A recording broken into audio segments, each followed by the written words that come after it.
परिस्थिती बघितल्यावर असं लक्षात येतं की प्रशासन कोणाच्या तरी हाताचं बाहुलं बनलेलं आहे.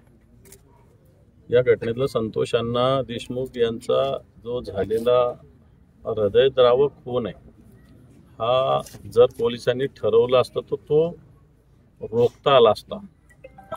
परंतु इथं ज्या घटना कानावर येतात, आरोपी आणि पोलीसच एकमेकात मिळालेले आहेत.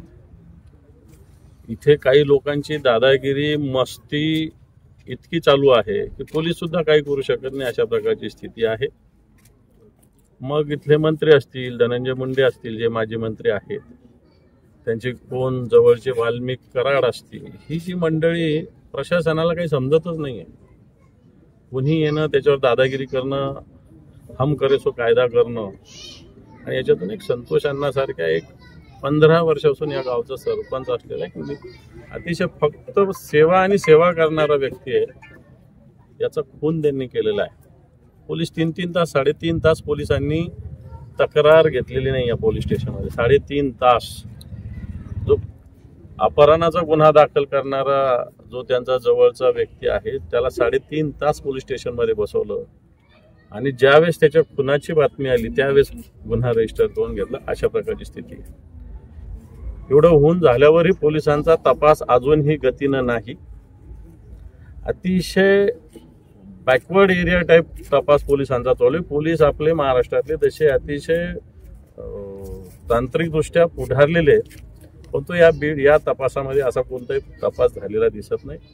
आरोपी अजून पूर्ण अटक नाही, त्यांचे मोबाईल जप्त नाही. पोलीस अधिकारी सुद्धा दोषी याच्यात. मी तर म्हणेल इथला PI कोण आहे त्याच्यावर सुद्धा गुन्हे दाखल झाले पाहिजे, कारण त्याला सगळं माहिती होतं. त्याला सुद्धा याच्यामध्ये आरोपी केलं पाहिजे. इथल्या PIला सुद्धा आरोपी केलं पाहिजे याच्यामध्ये. आणि जे कोण वाल्मिक कराड वगैरे जी मंडळी आहे, यांना सुद्धा याच्यामध्ये आरोपी केलं पाहिजे. यांच्यावर खंडणीचे गुन्हे दाखल होतात. हे राजरोसपणे इथ्या कंपनीच्या येऊन वॉचमॅनला मारहाण करतात, सगळ्या गोष्टी करतात. वाल्मिक कराड यांच्यावर फक्त खंडणीचा गुन्हा दाखल होतो. मला असं वाटतं वाल्मिक कराड असतील, इथले पोलीस स्टेशनचे PI असतील, यांना सुद्धा सह आरोपी इथं करण्याची आवश्यकता आहे. जर नाही केलं पोलिसांनी तर मला असं वाटतं अधिवेशन तोंडावर आहे. सरकारला दे माय धनेठाय केल्याशिवाय आम्ही राहणार नाही. बीडचं कुठंतरी बिहार होते अशी चर्चा या राज्यात विरोधी पक्षनेता तुम्ही विधानसभेत काही आवाज वगैरे? मी बीडला बदनाम करणार नाही, परंतु काही व्यक्तीमुळे निश्चित बीडचं नाव खराब होतं हे निश्चित आहे. कायदा सुव्यवस्थेच्या दृष्टीने निवडणुकीत सुद्धा बघितलं, उमेदवाराला मतदान केंद्रात जाऊ दिलं जात नव्हतं. पोलीस बघत होते तोंड घेऊन.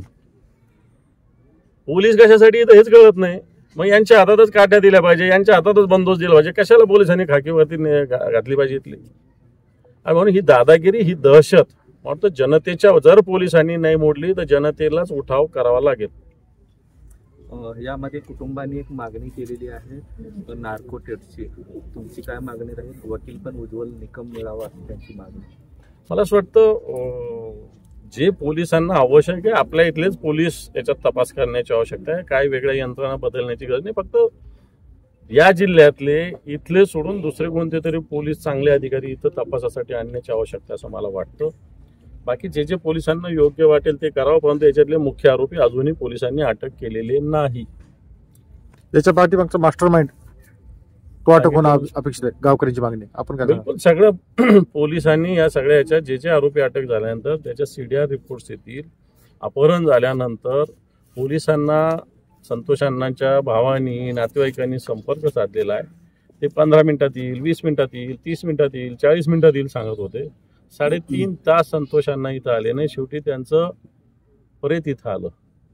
याचा अर्थ पोलीस अधिकाऱ्यांना ते कुठं आहे, काय आहे याचे डिटेल्स होते, आणि त्याच्यामुळे याच्यातले मास्टर माइंड जे पोलीस अधिकारी आणि त्यांच्या मागे जे कोणी व्यक्ती आहेत इथे, त्यांना अटक झाली पाहिजे, त्यांच्यावर कारवाई झाली पाहिजे. Okay, thank you.